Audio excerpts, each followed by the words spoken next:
नमो भगवते परमहंसास्वादित चरण कमल मकरंदाय भक्तजनमानस निवासाय श्री रामचंद्राय श्री हनुमते नमः। श्री गुरुचरण कमलेभ्यो नमः। श्री सीतानाथ समारंभां श्री रामानंदार्य मध्यमाम् अस्मदाचार्य पर्यन्तां वंदे गुरु परंपरां। श्री वृंदावने अपि कृतयामुनगांग संगम श्री राधा मुकुंद युगलं तत अहं नमामि। नारायणं नमस्कृत्य नरं चैव नरोत्तमं देवीं सरस्वतीं व्यासं ततो जयमुदीरयेत्। निगम कल्पतरोर्गलितं फलं सुखमुखात् अमृतद्रव संयुतं पिबत भागवतं रसमालयं मुहुरहो हरसिका भुवि भावुकाः। कस्तूरी तिलकं ललाटपटले वक्षस्थले कौस्तुभं नासाग्रे वरमौक्तिकं करतले वेणुः करे कङ्कणं सर्वांगे हरिचन्दनं सुललितं कंठे च मुक्तावली गोपस्त्री परिवेष्टितो विजयते गोपाल चूड़ामणि। जय सुखदेव मुनि सवर यदुपतिदासानन्य जयति बादरायण चरण करण मोहि जगधन्य। भक्ति भक्त भगवंत गुरु चतुर्नाम बपु एक इनके पद वंदन किए नासै विघ्न अनेक। बोलो श्री वृंदावन बिहारी लाल की जय। भगवान कृष्ण की बिहार की लीला है। एक श्लोक मैंने पढ़ के इसलिए बताया था कि आप लोगों को कुछ याद आए। भगवान की इन महारानियों ने, रानियों महारानियों ने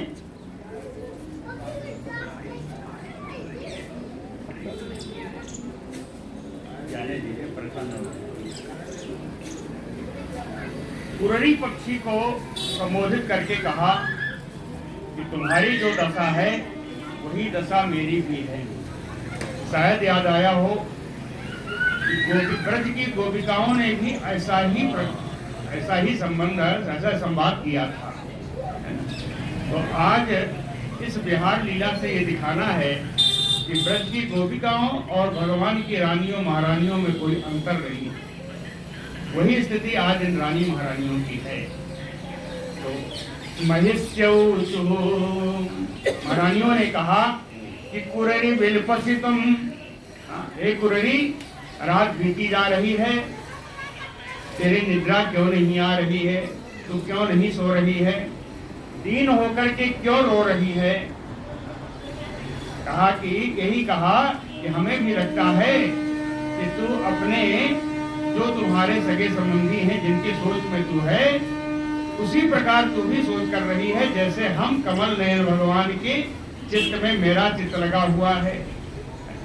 उसी तरह इसीलिए तुम भी वैसे ही दीन हो रही हो। दूसरा श्लोक देखिएगा।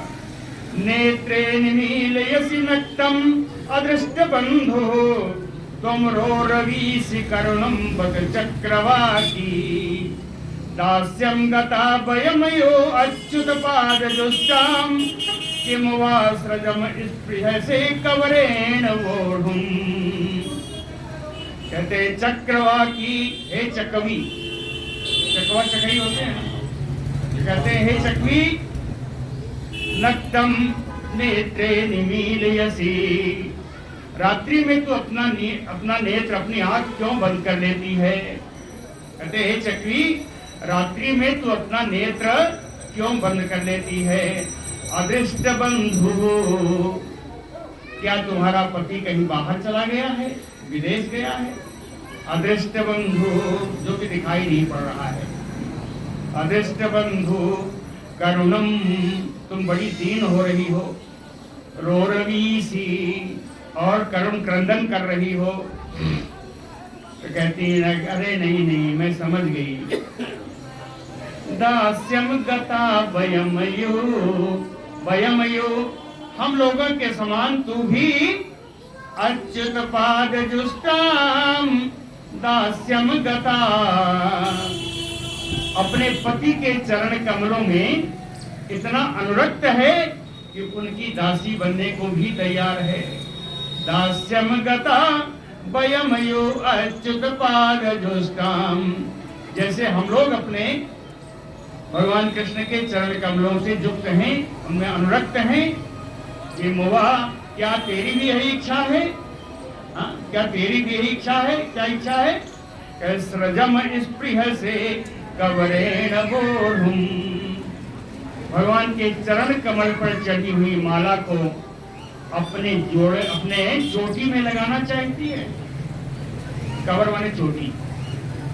कवरेण बोधुम सृजम स्पृह से, यानी इच्छा से, क्या तू भी अपने प्रियतम के चरणों पर चढ़ी हुई माला को अपनी बेड़ी में घोषणा चाहती है, अपनी जोड़ी में जोड़े में लगाना चाहती है? अर्थात कहती है चक्री की गति भी मेरी ही गति है। ये कहती हैं भो भो सदा निश्चल से उदनवन अलब्ध निद्रो अधिगत प्रजागरः, किम वा मुकुंद अपहृत मलाच्छनः, अपहृत आत्मलांछनः, प्राप्तां दशाम त्वं च गतो दुरत्ययाम्। भो भो उदनवन, अरे समुद्र आप सुनो।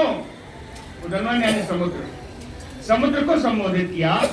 अरे समुद्रो तुम जरा सुनो। सदा निष्ठन से, तुम लोग हमेशा गर्जना करते रहते हो, हमेशा रात हो दिन हो गर्जना करते रहते हो। अलब्ध निद्रो, क्या रात में भी तुमको नींद नहीं आती?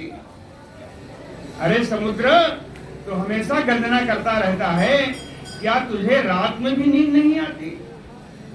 ऐसा लगता है कि अधिगत प्रजागरः, तुझे तो जागने का रोग लग गया।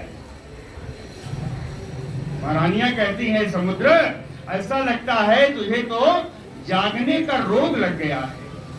फिर कहती हैं अरे याद आया कि मुवा मुकुंद अपहृत आत्मलांछनः, क्या मेरे मुकुंद ने, मेरे भगवान श्याम सुंदर ने तुम्हारे भी स्वभाव को, निर्मल स्वभाव को ग्रहण कर लिया है, हरण कर लिया है? अपहृत आत्मलांछनः, तुम्हारी गंभीरता स्वभाव, तुम्हारी शांत स्वभाव को मेरे भगवान ने, मेरे श्री कृष्ण ने अपहरण कर लिया है। इसीलिए प्राप्ताम दशाम, तुम अब इस दशा को पहुंच गए हो कि तुम्हें गर्जना ही पड़ेगा, तुम्हें निद्रा आएगी ही नहीं।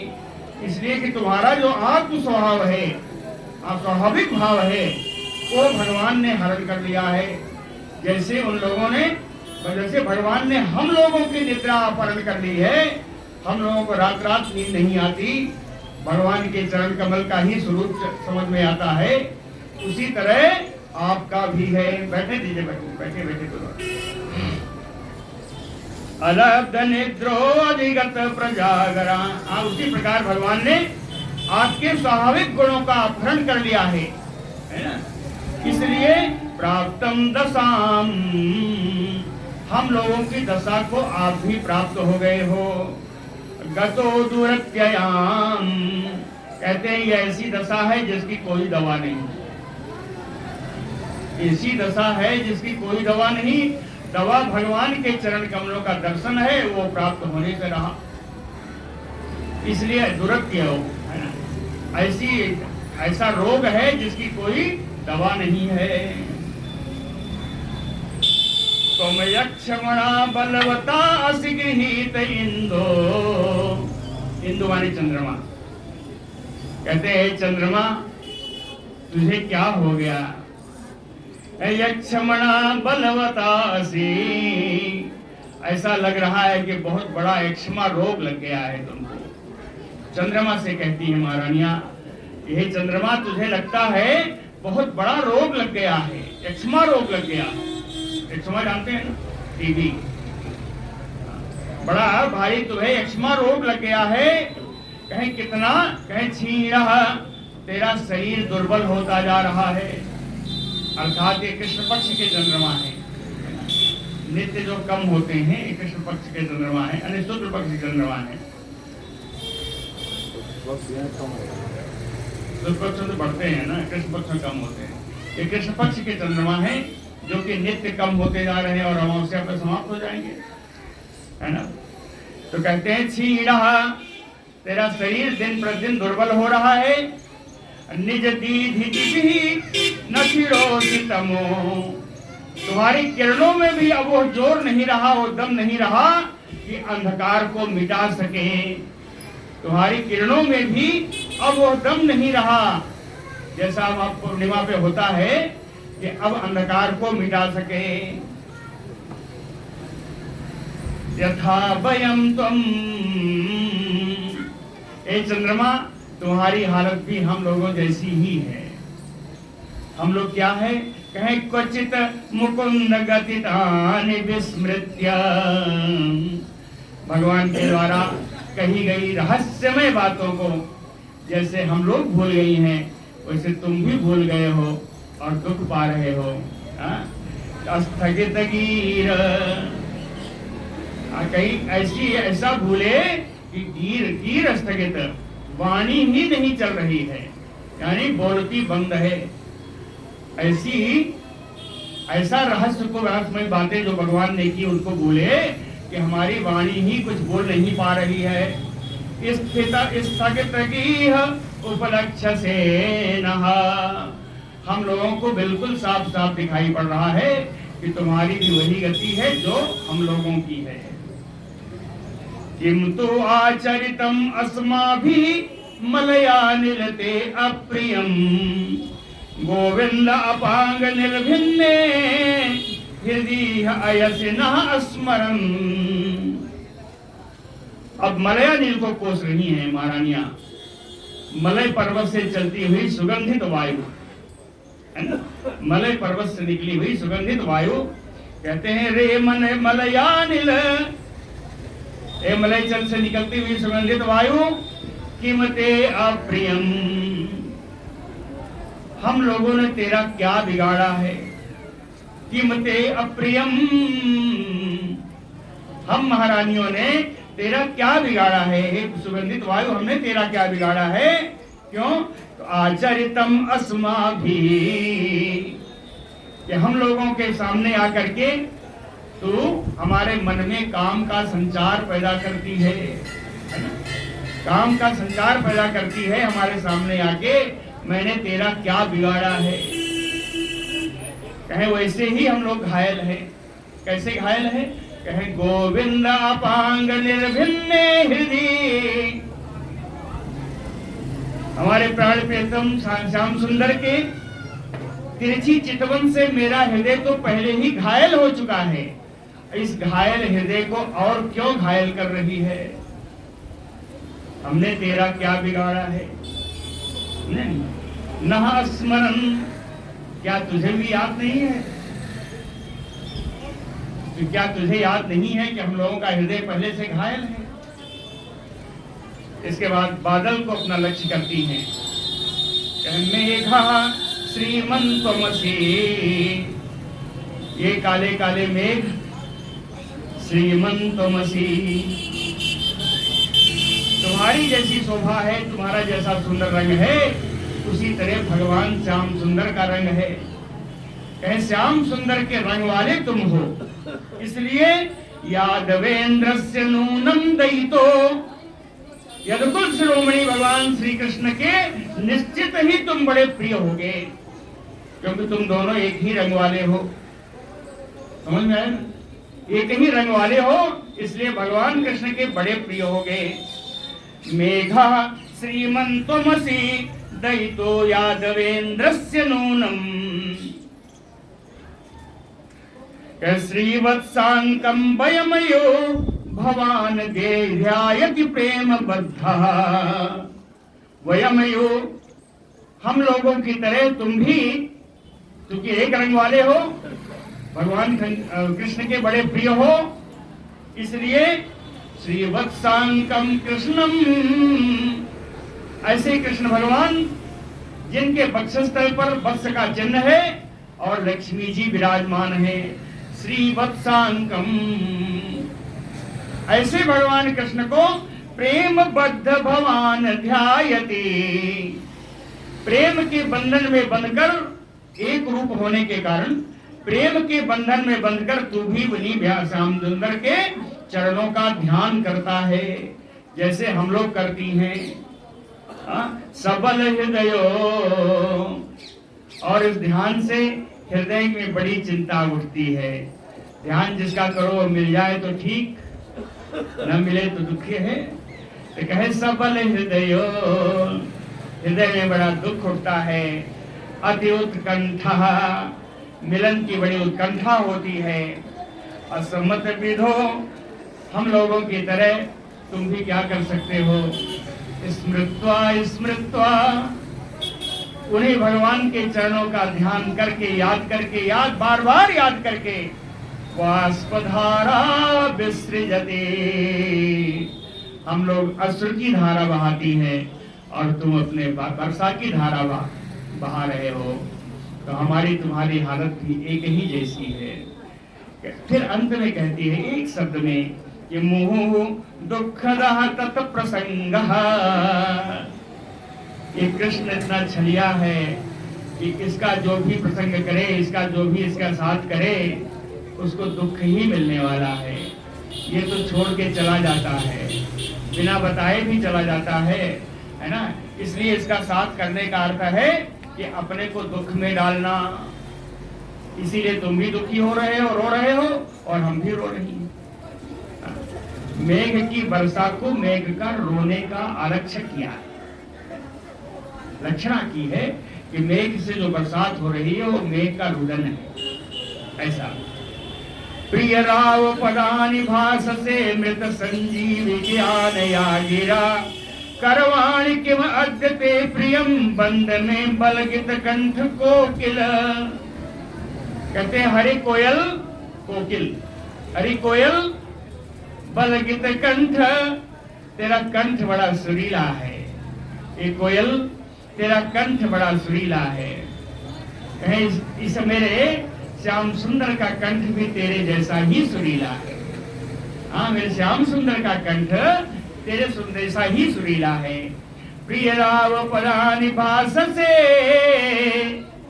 मृत, कहते हैं जब तू अपना कुहू कुहू करती है तो यहाँ के सारे लोग उसको सुनने के लिए रुक जाते हैं, बैठ जाते हैं, कोयल की कुहू कुहू सुनने के लिए। कहते हैं तेरा स्वर बड़ा मीठा है। उसी प्रकार मेरे श्याम सुंदर जब बोलते हैं तो भास से मृत, तो उनकी वाणी अमृत के समान काम करती है। कहे अमृत नहीं जी, संजीव कयान या गिरा। मेरे भगवान की वाणी, मेरे श्याम सुंदर की वाणी ऐसी सुंदर है, तेरे जैसा सुरीली है कि ओहो मृत व्यक्तियों को संजीवनी का काम कर देती है। हाँ, मृत व्यक्तियों के लिए मृत संजीविक आनया, है ना, मृत व्यक्तियों के लिए संजीवनी बूटी के समान काम करती है। करवाणि किम अद्यते प्रियम, हाँ तेरी वाणी भगवान की वाणी से मेल खाती है, इसलिए उनकी तू बड़ा प्रिय है। करवाणि किम अद्यते, आज हम लोग तेरा क्या काम करूं। एक कोयल तू ही बता कि तेरा कौन सा अच्छा काम कर दूं कि भगवान श्याम सुंदर कहें कि नहीं मेरे सहचरी का कुछ अच्छा किया।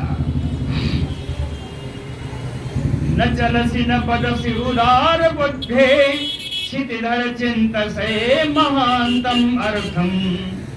अपिबत वसुदेव नंदनांघ्रि वयमयु कामैसे अस्तनैः विधर्तुम्। कहें क्षितिधर, ए पर्वत, पर्वत को लक्ष्य कर रही हैं।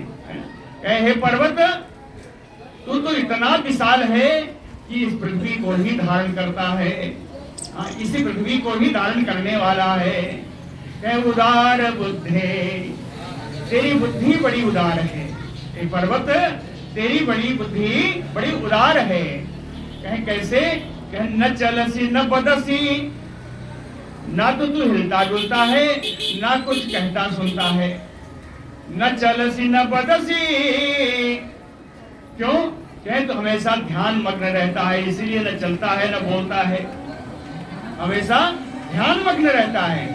महानतम अर्थम चिंतयसे, किसी बड़े बात की या भगवान के चरणों की तो हमेशा ध्यान करता रहता है, चिंतन करता रहता है।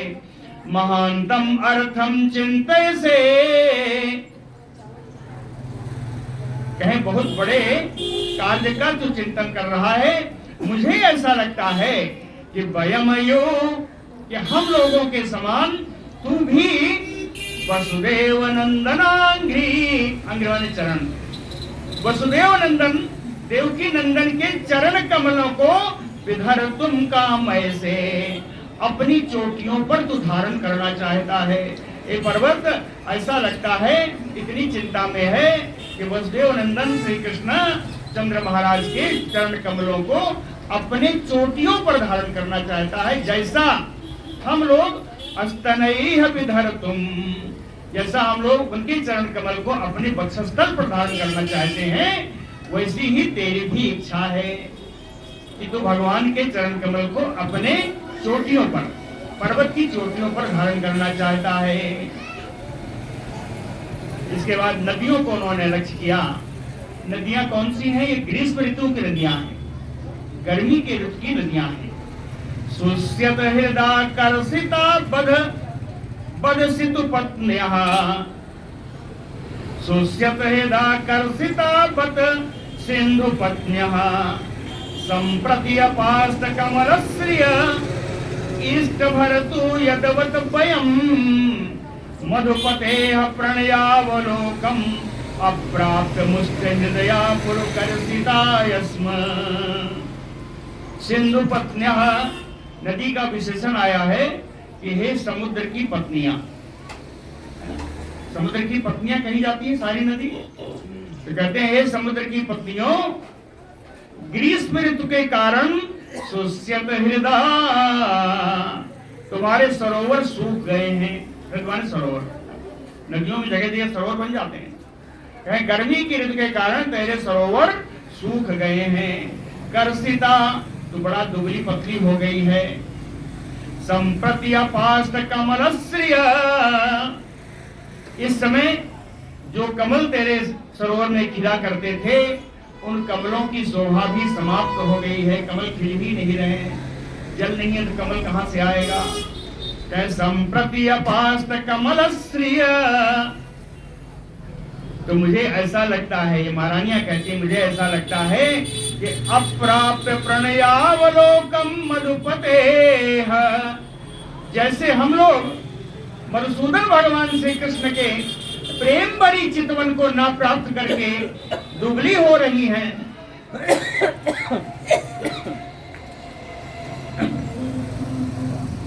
और उन्हीं भगवान की प्रतीक्षा कर रही हैं, उसी प्रकार तू भी वर्षा ऋतु के द्वारा, वर्षा ऋतु के जल के द्वारा अपने पति समुद्र से मिलन की इच्छा तुझे भी हो रही है। समझ आए ना? महारानियां कहती हैं कि मैं भी प्रेम भरी चितवन वाले वसुदेव की प्रतीक्षा कर रही हूँ अपने पति की। उसी तरह तू भी वर्षा ऋतु के द्वारा समुद्र में अपने पति समुद्र से मिलन के लिए प्रतीक्षारत है। इसीलिए तू भी दुबली हो गई और मैं भी दुबली हो गई, है ना? सुस्यत हृदय कर्षिता बत सिंधु पत्न्या, संप्रति अपास्त कमलश्रिय इष्टवर तू यदवत वयम्, मधुपतेः प्रणयावलोकम अप्राप्य भगवान की तिरछी चितवन को प्राप्त ना करके हम लोग जैसा दुखी हो रही हैं, दुबली हो रही हैं, उसी प्रकार तू भी वर्षा की बूंदों को ना प्राप्त करके, यानी वर्षा की बूंद क्या है? वर्षा की बूंदें माध्यम है उनको उनके पति से मिलन की। अंत में इन्होंने हंस को लक्ष्य किया है ना। अंतिम श्लोक है महारानियों के द्वारा कहा हुआ, कहे हंस स्वागतम, ए हंस आइए आपका स्वागत है। आस्यताम पिब पयो, यहाँ के विराजो, मैंने दूध रखा है पी लो। आस्यताम पिब पयो, क्यों कहा? कहें दूतम त्वाम, तुम मेरे श्याम सुंदर के दूत हो, इसलिए तुम्हारी सेवा कर रही हूं कि तुम मेरे पति श्याम सुंदर के दूत हो। दूतम त्वाम ब्रूहि अंग सौरैः कथा, सूर्यवंश के नायक भगवान श्री कृष्ण का कुछ हालचाल समाचार बताओ। ब्रूहि यानी बोलो, क्या? सौरैः कथा, भगवान की कथा लीला का तुम मुझे कुछ सुनाओ। तुम उनके दूत हो, तुम्हें सब मालूम होगा। इतने नहीं, नु विराम कच्चित, अरे ये तो बताओ कि इस समय वो कहाँ है। तुम उनके दूत हो, तुम्हें तो पता होगा कि तुम्हारे स्वामी कहाँ है। कहे नु विराम कच्चित, अच्छा फिर नहीं बोले। कहे अच्छा ये ना बताओ कहाँ है, ये तो बताओ स्वस्त्यास्त, क्या कल्याण से तो है, कुशल मंगल तो है, ये तो बताओ। स्वस्त्यास्त, कहते हैं कि मोवन चल सौहृदा, अरे तेरे तो स्वामी मेरे पति श्याम सुंदर का प्रेम बड़ा क्षणिक है। किम न चल सौहृदा, उनकी सहेलियता, उनका स्नेह चलायमान है, यानी क्षणिक है, अभी रहता है, अभी कहाँ गायब हो जाएंगे पता नहीं चलता। अस्मरति तम कस्मात भजामो वयम उक्तम पुरा, उक्तम पुरा। श्याम सुंदर ने पहले कह दिया था, पहले कह दिया था कि तुम लोग हमारी धर्म पत्नियां हो और हम तुम लोगों के साथ ही रहेंगे। तो अस्मरति तम कस्मात भजामो वयम, तो क्या वो कभी मेरा स्मरण करता है? हे दूत तू बता, क्या वो कभी मेरा स्मरण भी करता है? यहाँ चला जाता है, जहाँ जहाँ चला जाता है, क्या कभी वो मेरा स्मरण भी करता है? कस्मात भजामो वयम, कहती है जाने दो, तू नहीं कुछ बोलेगा, तू भी वैसा दुष्ट वैसा वो भी दुष्ट, दोनों ही कहा। कहा क्या? क्षुद्र, तू क्षुद्र मालिक का ही क्षुद्र दूत है, क्षुद्र है ना, इसलिए कस्मात भजामो वयम, अगर उसे मेरी याद नहीं आती तो हम लोग उसको भी याद नहीं करेंगे। जा तू कह दे, कह दूत है, जाके कह दे कि अगर उसको याद नहीं है तो हम भी उसकी याद नहीं करेंगे। कस्मात भजामो वयम, कुछ नहीं बोला, लेकिन महारानियों को लगा कि कुछ बोला। एक शब्द लिखा व्यास जी ने, कहा कामदम, कामदम। सारी महारानियां बोल पड़ी, चिल्ला उठी, अरे हंस तूने क्या कहा? मेरी इच्छा पूर्ण करने के लिए आने वाले हैं। कामदम, काम माने इच्छा, दम माने देना। कहे मेरी इच्छाओं को पूर्ण करने के लिए मेरे पति आने वाले हैं। अरे तो एक बात उसको कह देना, श्रियम रीते, कि लक्ष्मी को साथ लेके ना आवे।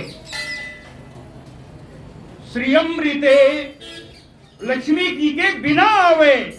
सेवई कनिष्ठा स्त्रियाम, क्या सेवा का एक कार्यभार केवल लक्ष्मी जी ने ले रखा है? हम लोग भी स्त्रियां हैं, हम भी अपने पति की सेवा करना चाहती हैं, हमारी भी सेवा निष्ठा है। उससे कहना बिना लक्ष्मी जी के आए हम उनकी सेवा करेंगे। ऐसा हंस को दूत बना करके इन महारानियों ने कहा इति इति सेन भावेन, इस प्रकार इसी प्रकार के भाव से कृष्णे योगेश्वर ईश्वरे, योगेश्वरों के ईश्वर भगवान कृष्ण में इन रानियों महारानियों का भगवान कृष्ण में इस प्रकार का अनन्य भाव था। अक्रियमाणेन माधव्यो लेभिरे परमां गतिम्, इसी प्रकार का अनन्य भाव रखते हुए भगवान कृष्ण के चरणों की ही हमेशा ध्यान करते करते उन्हीं के परम पद को इन सारी रानी महारानियों ने प्राप्त किया है। क्रियमाणेन माधव्यो लेभिरे परमां गतिम्, परम गति को इन लोगों ने प्राप्त किया है इन रानियों महारानियों ने। कहते हैं ये वर्णन बड़ा सुंदर वर्णन है, इसके श्रवण का बड़ा फल है। उर्गाय उर्गीतो, भगवान कृष्ण की अनेक प्रकार की लीलाएं हैं। उर्गाय, उर माने बहुत सारे इनके लीलाएं हैं, बहुत सारे गीत हैं। और उर्गीतो, बहुत लोगों ने अनेकों प्रकार से भगवान की लीलाओं का गान किया है। ये तो समझ ही रहे, यही पर सब लोग गाते हैं। कितना बढ़िया भजन आज दुबे जी ने प्रस्तुत किया, बहुत सुंदर भजन, बहुत सुंदर था। कोई बात नहीं, तो इसीलिए प्यार से लिखते हैं भगवान कृष्ण की बहुत सारी लीलाएं हैं, बहुत सारे उनके गीत हैं और बहुत सारे लोगों ने उनके गीत गाए हैं, उनकी लीलाओं का गान किया है। श्रुतमात्रो अपि यह स्त्रीणाम, स्त्रियों का ये संदर्भ चल रहा है, इसलिए स्त्रियों को भी सुनने का फल इसको बताया है कि जो भी स्त्रियां श्रुतमात्रो भी भगवान के लीला कथा का श्रवण भी करती हैं, भगवान की लीला कथाओं का श्रवण भी करती हैं, प्रसहि आकर्षते मनः, उनका मन बलात् भगवान श्री कृष्ण के चरणों में खिंच जाता है। उनका मन बलात् यानी जबरदस्ती भगवान के चरणों में ही उनका मन लग जाता है। तो अगर साधारण स्त्रियों का यह हालत है कि उनके लीला चरित्रों को सुनने से भगवान के चरणों में मन लग जाता है, तो पश्यन्ती नाम कुतः पुनः, इन रानियों महारानियों ने तो भगवान का स्पर्श प्राप्त किया है, भगवान के साथ विहार किया है, इनकी गति में कहां से कोई भी शंका रह जाती है। या संपर्यचरन् प्रेम्णा पाद संवाहनादिभिः जगद्गुरुं भद्रबुद्धया तासां किं वर्णते तपः। जगत गुरुं, चराचर के नायक, चराचर के गुरु तो भगवान श्री कृष्ण हैं। इन भगवान कृष्ण में भर्तृबुद्धया, भक्त माने पति, पति की बुद्धि रख करके प्रेमणा, बड़े प्रेम से, पाद संवाहन आदि भी, उनका पैर दबाना, उनका नहलाना, उनको धुलाना, उनको खिलाना पिलाना आदि के द्वारा जिन स्त्रियों ने, जिन महारानियों ने, रानियों ने भगवान कृष्ण की पूजा अर्चना की है, संपर्यचरन् तासाम तपः किम वर्ण्यते, उन्होंने कितना तप पहले किया होगा, इसका वर्णन कैसे किया जा सकता है। और जिनकी लीलाओं का श्रवण करना भी बहुत सारे लोगों को सुलभ नहीं है ना। ऐसे भगवान को उन्होंने प्राप्त किया, उनकी सेवा की अपने हाथों से, उन्होंने पूर्व जन्म में क्या कौन सा तप किया होगा, इसका वर्णन करना असंभव है। एवं वेदोदितं धर्मम् अनुतिष्ठन् सतां गतिः गृहं सर्मार्थ कामानां मुहुचा अदर्शयत पदम। सतां गतिः, भक्तों के ही परमाश्रय, सताम गति का अर्थ सताम यानी भक्तानाम गति आश्रय है ना। कहते हैं भक्तों के एकमात्र आश्रय, भक्तों के परमाश्रय भगवान श्री कृष्ण। इस प्रकार वेदोदितम, वेद में कहे हुए, धर्मम अनुतिष्ठन, वेदों के अनुसार धर्म का अनुष्ठान करते हुए, धर्म पूर्वक रहते हुए, धर्म अर्थ कामानाम गृहम पदम, धर्म अर्थ और काम को प्राप्त करने के लिए हम गृहस्थों का घर ही एकमात्र स्थान है। भगवान ने दिखाया है, मुहु चा अदर्शयत। बार बार भगवान ने गृहस्थ में रह करके, कोई जरूरी नहीं कि सब सन्यासी हो तभी भगवान मिलेंगे, यही कहने का अर्थ है इस श्लोक में कि भगवान गृहस्थ में रहते हुए वेदोक्त धर्मों का आचरण करते हुए घर ही धर्म अर्थ काम त्रिवर्ग का प्राप्त करने का एकमात्र साधन है। इस बात को भगवान ने अपने कर्मों के द्वारा बार बार इस दुनिया के लोगों को दिखाया है। आस्थितस्य परम धर्मम कृष्णस्य गृहमेधिनाम। धार्मिक रूप से रहते हुए गृहस्थों का सा जीवन व्यतीत करते हुए भगवान श्री कृष्ण ने 16,108 महारानियों के साथ रमण किया है। क्या उनकी धार्मिकता में कहीं से कमी आई है, या वो उन्होंने धर्म का पालन नहीं किया, ऐसा कोई कह सकता है? नहीं कह सकता।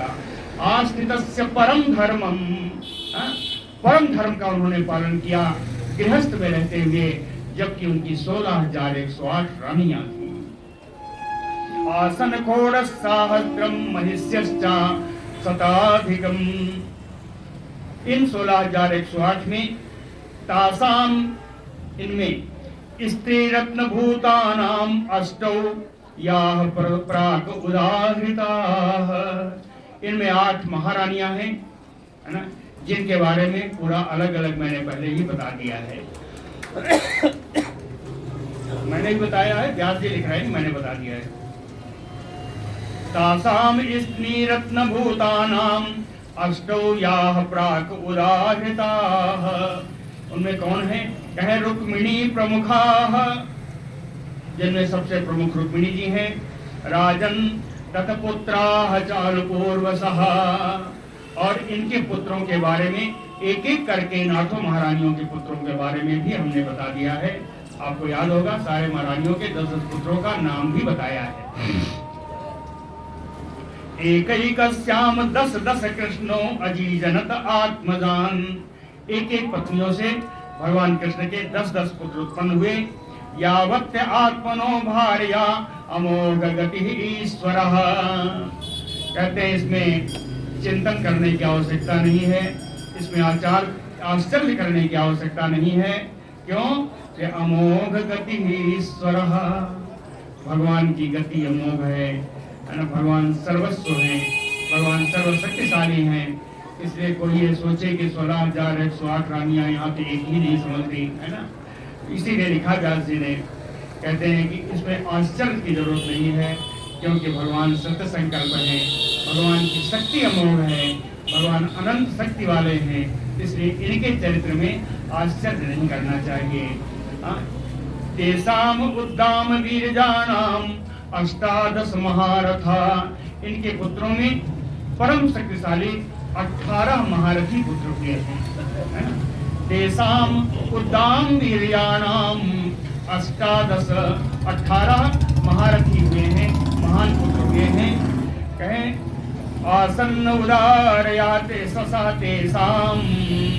इन सब का कीर्ति भी बड़ी उदार है, चारों तरफ फैली। इन 18 पुत्रों के भी चरित्र बहुत फैला, इनकी कीर्ति बहुत फैली। नामानि में सुनो। इन 18 पुत्रों के जो बड़े महारथी हुए, इनका नाम अब मैं बता दे रहा हूँ, आप सुन लीजिए। 2 श्लोकों में इनका नाम है 18 पुत्रों का जो महारथी कहे गए। प्रद्युम्नः च अनिरुद्धश्च दीप्यमान भानु एव च सांबो मधु बृहत् भानु चित्रभानु वृको वरुणः पुष्करो वेदबाहुश्च श्रुतदेव सुनंदनः चित्रबाहु विरूपश्च कवि निग्रोध एव च। इन 18 महारथियों के नाम हैं। प्रद्युम्न जी हैं, अनिरुद्ध जी हैं, दीप्तिमान भानु, सांब, मधु, बृहत् भानु, चित्रभानु, वृक, अरुण, पुष्कर, वेदबाहु, श्रुतदेव, सुनंदन, चित्रबाहु, विरूप, कवि, निग्रोध। ये 18 महारथी भगवान के ही पुत्र हैं। एतेषाम अपि राजेंद्र तनुजानाम मधुद्विषः। कहते हैं इन 18 में भी एक परीक्षित, राजेंद्र परीक्षित जी के लिए आया। सुखदेव जी कहते हैं परीक्षित, इन 18 जो महारथी हैं इनमें भी प्रद्युम्न आसीत प्रथमः। प्रद्युम्न इनके सबसे ज्येष्ठ और बड़े पुत्र हैं। और कैसे हैं? कहे रुक्मिणी सुतः, ये रुक्मिणी रानी से इनका जन्म हुआ है। और सबसे बड़ी चीज पितृवत, इनमें सारे गुण अपने पिता के सारे गुण में मौजूद हैं, है ना। अपने पिता के सारे गुण इनमें मौजूद हैं। और इतने नहीं, सा रुक्मिणो दुहितरम उपएमे महारथा, रुक्मिणी जी की भाई जो रुक्मी है, रुक्मी के पुत्री से ही प्रद्युम्न ने विवाह किया। याद है ना, रुक्मी के, इनका भाई रुक्मी है रुक्मिणी जी का, जो इनसे द्वेष रखता था। कहें यही रुक्मी के पुत्री से, रुक्मी के पुत्र से ये प्रद्युम्न जी का विवाह हुआ। समझ आए? इतने नहीं सुनिएगा जी, और सुनिएगा। कहे तस्मात् सुदो अनिरुद्धो, प्रद्युम्न जी का पुत्र है अनिरुद्ध। अनिरुद्ध कितने बलशाली हैं? कहे अभूत नाग आयुध बलान्वितः, 10,000 हाथियों का अनिरुद्ध में बल है। नाग आयुध बलान्वितः, 10,000 हाथियों का बल अनिरुद्ध जी में था। ये अनिरुद्ध जी भी रुक्मिणा पौत्रीम, रुक्मिणी की पौत्री से रुक्मिणी जी की शादी, अरे अनिरुद्ध की शादी हुई।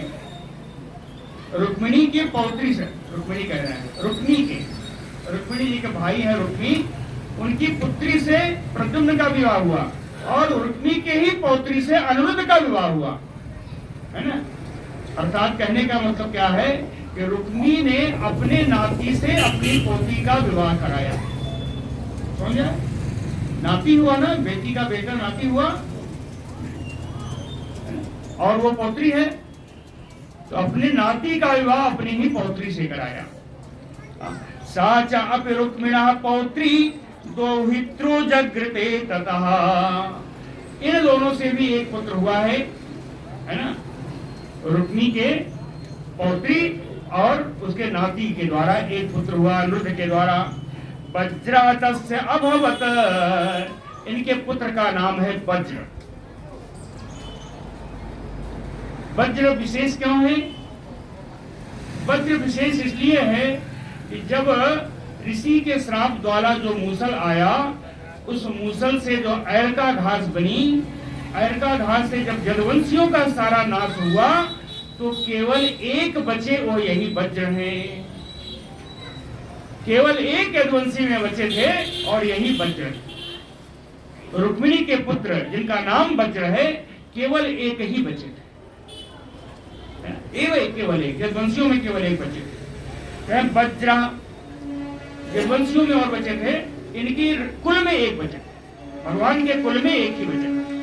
वज्र तस्य अभवत यह तु मौसलात अवशेषितः, जो कि उस मूसल के प्रकरण से बचे हुए एक ही थे ये वज्र जी। प्रतिबाहु अभूत तस्मात्, वज्र के पुत्र का नाम हुआ प्रतिबाहु, और प्रतिबाहु के पुत्र का नाम हुआ सुबाहु। प्रतिबाहु अभूत तस्मात् सुबाहु तस्य च आत्मजा, असुबाहु शांतसेनो, सुबाहु के पुत्र हुए शांतसेन, और शांतसेन के हुए सतसेन।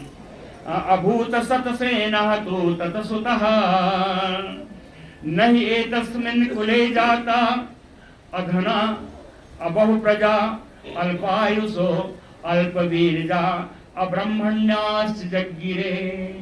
कहे यदुवंश में कोई भी एक ऐसा वीर, ऐसा पुत्र, ऐसी संतति उत्पन्न नहीं हुई जो कि अधन रही हो, यानी जो निर्धन रही हो। कोई भी ऐसा नहीं था जो निर्धन रहा हो।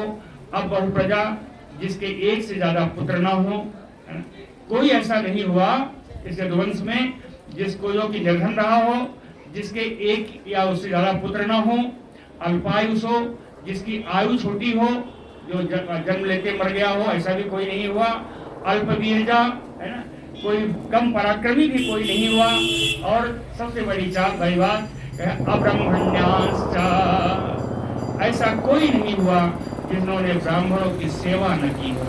अब्रह्मण्याश्च यदुवंश प्रसूतानां पुंसां विख्यात कर्मणाम, यदुवंश में जन्म लिए हुए सभी लोगों के कर्म इस जगत में विख्यात थे। संख्या न शक्यते कर्तुम अपि वर्ष आयुतैः नृप। कहते हैं इन वंशियों की संख्या तो 10,000 वर्षों तक हम गिनते रहें तब भी हम गिन नहीं सकते। इन वंशियों की संख्या गिनना बड़ा मुश्किल है। यदुवंश प्रसु संख्या न शक्यते कर्तुम अपि वर्ष आयुतैः नृप। परीक्षित 10,000 वर्षों तक इनके पुत्रों की पौत्रों की सबकी जनसंख्या करें तो भी हम गिन नहीं सकते। हाँ, इतना बताते हैं, कुछ सुन लो, इससे अंदाजा लगा लेना। क्या अंदाजा लगाना?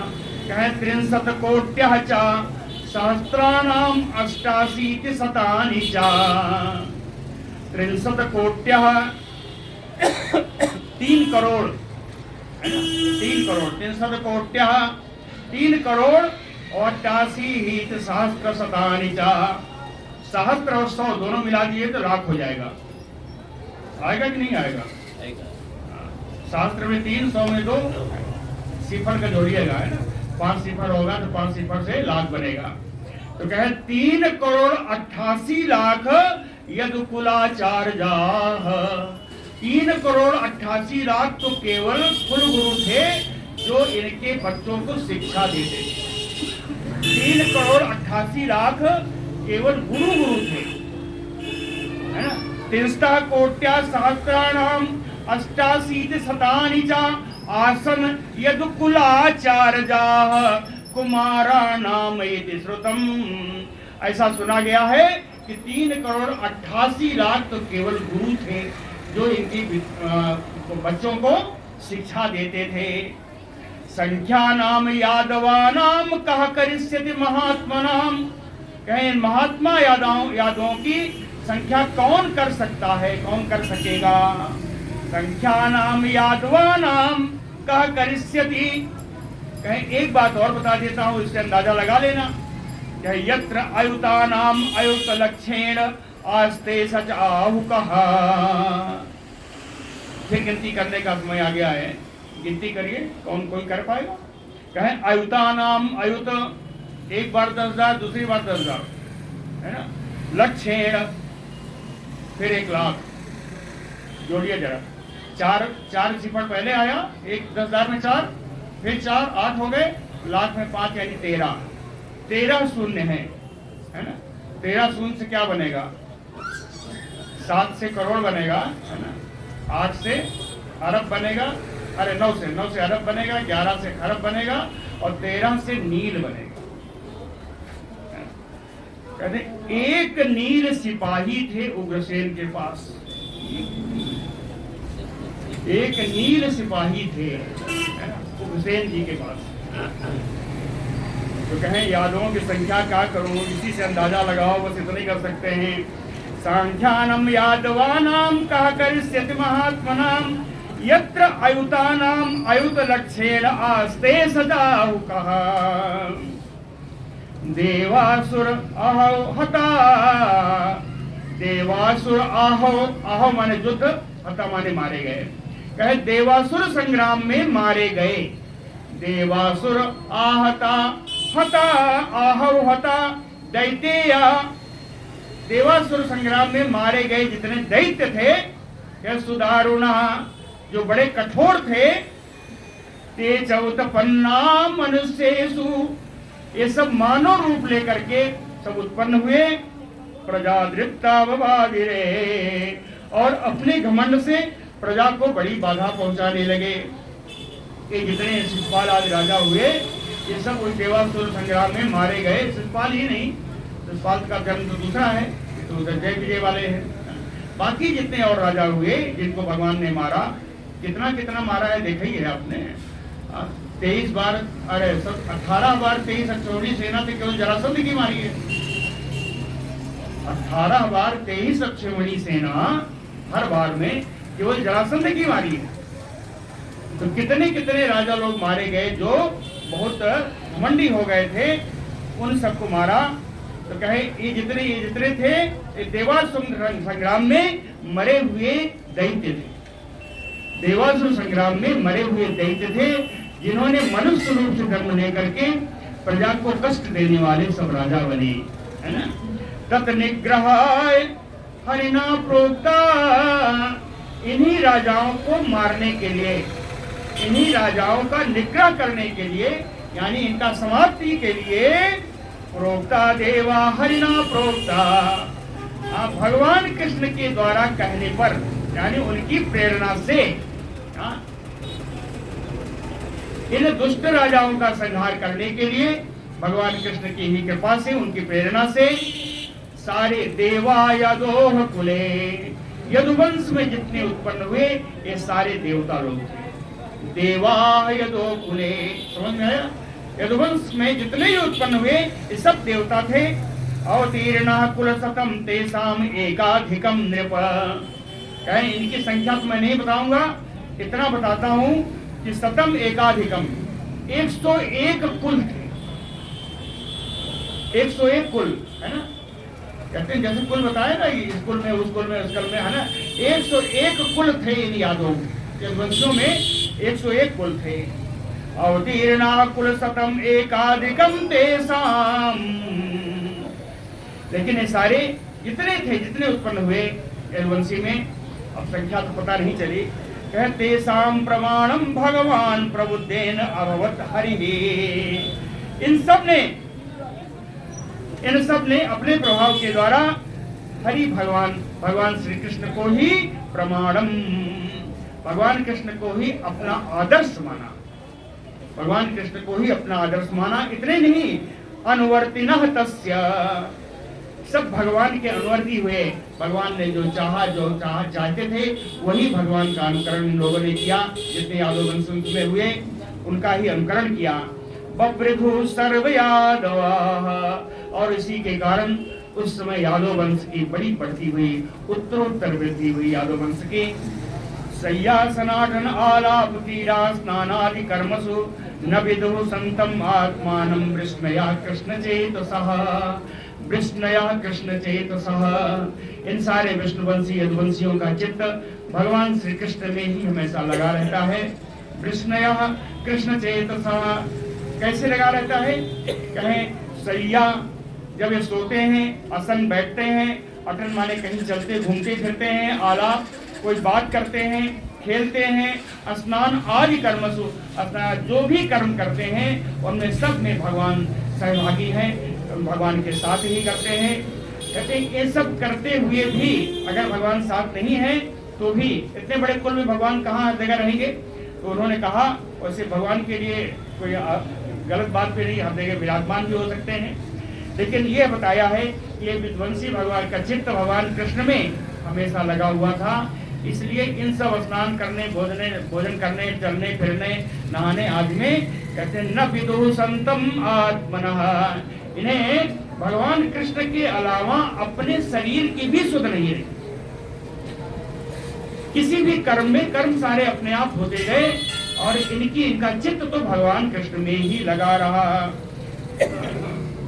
एक और बड़ा सुंदर श्लोक है भगवान की स्तुति में। तीर्थम चक्रे निपुणम यद अजनि यदुस स्वासरित्यपादिक शौचम विद्वत स्निग्धा स्वरूपम ययुः अजित परा श्रीह यद अर्थे अन्यत्य यत्नः यत नाम अमंगलग्नम श्रुतम अथ गदितम यत् कृतो गोत्र धर्मः कृष्णस्य एतत् न चित्रम क्षितिभर हरणम काल चक्रायुधस्य। कहते हैं स्वसरित पाद शौचम, निश्चित है कि भगवान के चरण कमलों का चरणोदक ही गंगा रूप में आकर के तीर्थम चक्रे पूरे संसार को पवित्र कर रहा है। भगवान के चरण कमलों का धोवन जो गंगा के रूप में है आकर के पूरे संसार को पवित्र कर रहा है। लेकिन कहते हैं नृप, हे परीक्षित जी, यत अजन यदुस पूनम, कहे यदुकुल में भगवान ने अवतार लेकर के गंगा जी की महिमा को भी पूर्ण कर दिया है, कम कर दिया है। यदुवंश में, यदुवंश में भगवान ने स्वयं अवतार ले लिया, जिनके चरणों के देवन सारे रोगी को पवित्र कर रहा है, वो भगवान वहां ही अवतार ले लिए। इससे उस यदुवंश में, उस यदुकुल में, वहां उस क्षेत्र में गंगा जी की महिमा भी भगवान की महिमा के सामने छोटी हो गई, पूनम माने कम हो गई। विद्युत स्निग्धा स्वरूपम ययुः, कहे जो विद्वेष करने वाले हैं, जो स्निग्ध यानी जो प्रेम करने वाले हैं, भगवान से द्वेष करने वाले भी और भगवान से प्रेम करने वाले भी, कहे स्वरूपम ययुः, भगवान के स्वरूप को ही सब प्राप्त हुए हैं। अजित परा श्री यद अर्थे अन्यत्नः, जिन भगवान के वक्षस्थल को भगवान लक्ष्मी जी ने प्राप्त किया, यद्यपि लक्ष्मी जी को प्राप्त करने के लिए अन्य देवता लोग भी लालायित थे, फिर भी भगवान लक्ष्मी जी ने भगवान के वक्षस्थल का ही, भगवान का ही वर्ण किया। यत नाम अमंगलग्नम श्रुतम अथ गयितम यत कृतो गोत्र धर्मः, जिन भगवान का, भगवान के नाम का स्मरण, भगवान के नामोच्चारण से ही सारे अमंगल नष्ट हो जाते हैं, सारे अशुभ नष्ट हो जाते हैं। जिन भगवान नाम के संकीर्तन से, कहते यदुवंश का क्या कहना, जहाँ पर जिस गोत्र में भगवान ने जन्म लिया हो, जिस गोत्र का धर्म ही भगवान श्री कृष्ण हो, उन यदुवंश के गोत्रों को क्या कहना। कृष्णस्य एतत् न चित्रम, कहते हैं कृष्णस्य कालचक्रायुधस्य, वो कृष्ण कौन है, काल चक्र को भी जिन्होंने अपने हाथ में धारण किए हुए भगवान कृष्ण, जो क्षिति भर हरणम, पृथ्वी के भार का हरण करने के लिए जो उत्पन्न हुए, इनके बारे में, भगवान कृष्ण के बारे में कुछ भी कहा जाए तो उससे आश्चर्य नहीं करना चाहिए, इसलिए कि परम पिता परमेश्वर भगवान श्री कृष्ण हैं। जयति जन निवासो, जन निवासो, प्रत्येक जन में निवास करने वाले मेरे भगवान, जन परायण भगवान। देवकी जन्म बाधो, कहते हैं ये तो हर जगह विद्यमान है, तब इनको कहा जाता है कि देवकी के गर्भ से इन्होंने जन्म लिया। देवकी के गर्भ से जन्म लेने का तो बहाना है, ये तो हर जगह विद्यमान है। वह जो कहते हैं ना हर जगह एक अपवाद होता है, तो ये अपवाद स्वरूप माना जाए कि इन्होंने देवकी के गर्भ से जन्म लिया। भगवान तो अवतीर्ण होते हैं, भगवान तो अवतार लेते हैं और हर जगह विद्यमान है। यदुवर परसत, जितने यदुवीर हैं, यदुवंशी वीर हैं, वो सारे भगवान के पार्षद हैं, पार्षद बनकर के भगवान की सेवा कर रहे हैं। यदोर भी अस्तन्न धर्मम, और ये लोग ही सारे अधर्म का नाश करने वाले हैं। यदुवीर ही, यदुवंशी में जो आए हैं, पहले बताया सारे देवता हैं, ये देवगण भगवान के पार्षद जो है भगवान की सेवा में है। इन्होंने अधर्म नहीं होने दिया, हर जगह धर्म का ही नाश किया। स्थिर चर वृजन घ्नः, स्थिर चर यानी चर अचर, सारी सृष्टि का, वृजन माने कष्ट, घ्न माने नष्ट करने वाले हैं। चर अचर सारी सृष्टि के कष्टों का नाश करने वाले हैं। सुस्मित श्रीमुखेन वज्रपुर वनितानाम वर्धयन कामदेवम, सुस्मित श्रीमुखेन ब्रजपुर वनितानाम वर्धयन कामदेवम। सुस्मित श्रीमुखेन, सुंदर सुंदर मुस्कान से युक्त, अब भगवान के कमलवत मुख के द्वारा, है ना, अपने भगवान अपने कमल मुख के द्वारा दोनों लिखा है। देखिए बड़ा सुंदर, इसीलिए मैंने बताया कि आज जो भगवान की महारानियों का वर्णन है वो ब्रज वनिताओं से मिलता जुलता है। यहाँ वही लिखा कि सुस्मित श्रीमुखेन ब्रजपुर वनितानाम, यानी ब्रज की गोपियां और द्वारिकापुरी की स्त्रियां, महारानियां, रानियां, महारानियां, है ना, इन दोनों को ही भगवान अपने कमलवत मुख की अपनी मुस्कान के द्वारा कामदेवम वर्धयन, मिलन का संचार, मिलन की आशा को हमेशा बढ़ाते रहते हैं। जयति, ऐसे भगवान की जय जयकार हो, ऐसे भगवान की। इत्थम परस्य निजवर्त्म परिरक्षया आत्मलीला तनोह तद अनुरूप विडंबनानि, इस प्रकार से निज वर्त्म, भगवान ने जो अपने द्वारा बनाई हुई धर्म की मर्यादाएं हैं, परिरक्षया, उन्हीं का रक्षण करने के लिए, लीला तनोह, लीला से ही विभिन्न प्रकार के स्वरूप धारण करते हैं, अवतार लेते हैं, और विडंबनानी यानी अनुरूप विडंबनानी, उसी के अनुरूप विभिन्न प्रकार की लीला करते हैं। शरीर धारण करते हैं और विभिन्न प्रकार की लीला करते हैं, अपने द्वारा बनाए हुए धर्म मर्यादा की रक्षा करने के लिए। कर्माणि कर्म कषणानि यदुत्तमस्य श्रूयातमुस्य पादयोः अनुवृत्तिम इच्छन्, कर्माणि कर्म कषणानि, उनका एक एक कर्म कर्मों के बंधन को नष्ट करने वाला है। भगवान का एक एक कर्म, भगवान की एक एक लीला सांसारिक कर्म बंधनों को नष्ट करने वाली है। यदुतमस्य श्रुति अमुष्य पादयो अनुवृत्तम इच्छन। कहते हैं यदुवंशियों में यदुवंश शिरोमणि भगवान श्री कृष्ण के यदुतमस्य, है ना, यदुतमस्य यानी षष्ठी में है, यदुत्तम माने भगवान श्री कृष्ण, भगवान श्री कृष्ण के पादयो अनुवृत्तम इच्छन श्रुयात अमुष्य, है ना।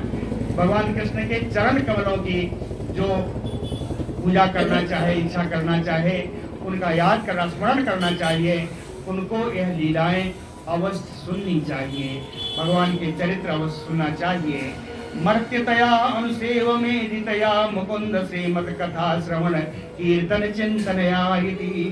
कहते जितने मर्त लोक के मनुष्य हैं, प्राणी हैं, इन सबको अनुसवम, अनुसवम माने लगातार, अनुसवम त्रिसवम ऐसे आता है ना, तीन त्रिकाल, अनुसवम माने हर समय, सर्वकाल में, सर्वकाल हमेशा ही यहाँ के प्राणियों को एधितया मुकुंद, भगवान श्री कृष्ण की कथा का श्रवण, कथा का, उनके नाम का कीर्तन, उनका चिंतन हमेशा करते रहना चाहिए।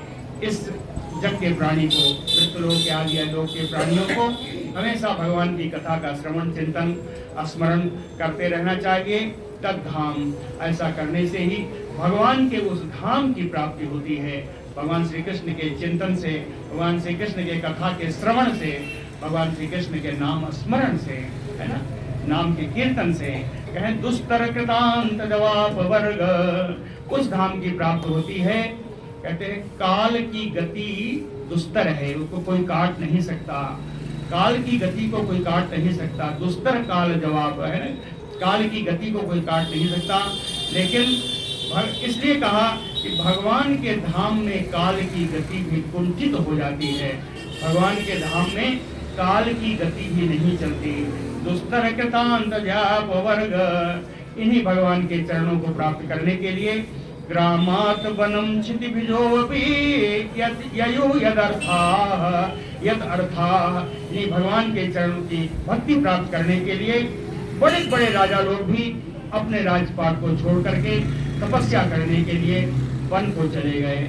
अर्थात हमेशा ही हम प्राणियों को भगवान श्री कृष्ण के लीला का श्रवण, चिंतन, कीर्तन करते रहना चाहिए, यही शिक्षा है। और यहीं पर दसम स्कंध आज पूर्ण होता है। आगे चलो, बोल भक्त वत्सल भगवान की जय। तिवारी जी इनसे करवाइए।